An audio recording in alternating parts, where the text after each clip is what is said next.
பிள்ளைகள் ஒழுங்காக இல்லை என்று சொன்னால் அவர்களுடைய விளைவாக இவன் நல்ல மனிதனாக இருந்தாலும் கூட நாளை ஆகிரத்தில் நரகத்திற்கு செல்வதற்கு காரணமாக ஆகிவிடுகிறான் என்று குர்ஆன் எச்சரிக்கிறது.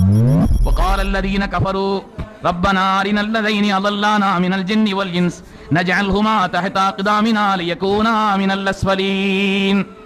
கியாமத்தினுடைய நாளையிலே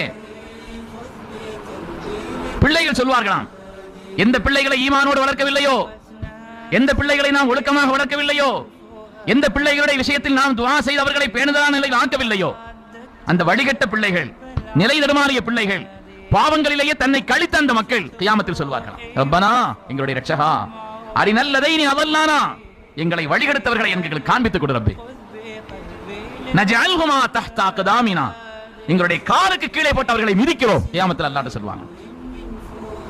எனவே பெருமக்களே, பிள்ளைகள் சீராக இருந்தால் உலகத்திலும் நாம் பாக்கியம் பெற்றவர்கள், ஆகிரத்திலும் பாக்கியம் பெற்றவர்கள்.